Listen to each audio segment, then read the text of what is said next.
Next is the G minor etude from the Voxman book that's marked Dolce e sostenuto, and it's to be performed in a slower, lento tempo and sustained style throughout while keeping a steady quarter note pulse, with the exception of several rallentandos and ritardandos that you'll notice throughout the etude.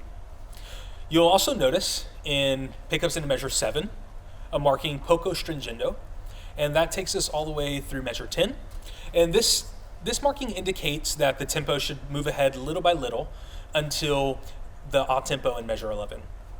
All note lengths should be considered full value and connected regardless of articulation in the etude, while notes with tenuto markings can be more defined but never with space in between the notes. So those should be full value with a clear articulation at the front of the note. Next, even with the Dolce style implying a sweet and lyrical style of the etude, there's still much room to add drama and expression within Blazhevich's writing, as he uses many aspects of different dynamics and explores the upper register of the euphonium voice. Since the etude uses many different registers, especially in the upper register, it's extremely important to listen and maintain your best sound and most colorful sound throughout the etude. Practice using daily and frequent ascending and descending scales, lip slurs, and also flow studies to help with this aspect of your playing.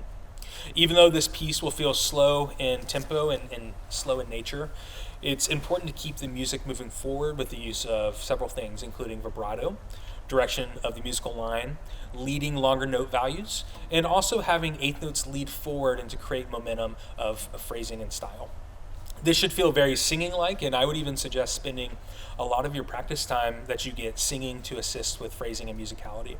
Lastly, there's two aspects that I feel are crucial to the success of your performance and that I think will really help set you apart in the Region Band room and throughout the all-state process.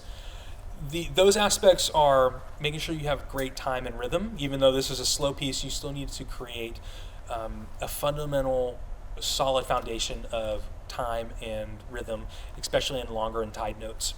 And one way that I would recommend practicing this part of your playing is by playing the etude as written and maybe taking smaller segments or larger chunks of the music and subdividing all the notes as written with eighth note pulse and subdivision, and also subdividing the dotted rhythms. And so that may look like this.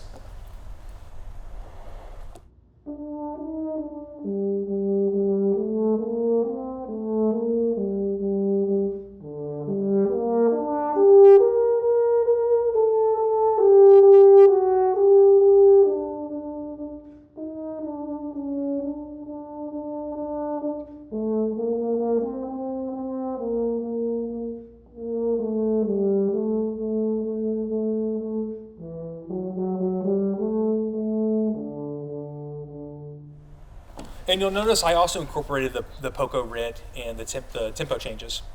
So you can either incorporate those from as written, or you can play them all the same tempo, or mix and match with those as well.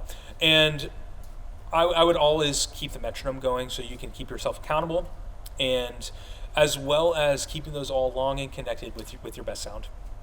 Lastly, regarding intonation, this is going to be also a crucial aspect, especially playing in a minor key. I would recommend using a drone to be familiar with not only your tendencies of the instrument, but also to hear how the music relates in different scales, harmonies, and intervals. And what that may look like is setting a drone for different chunks of the piece, kind of like what we did, breaking down the subdivision, playing larger chunks. But also in your daily practice, you can practice scales and intervals and different arpeggios using the G minor drone to help in this aspect of your playing as well.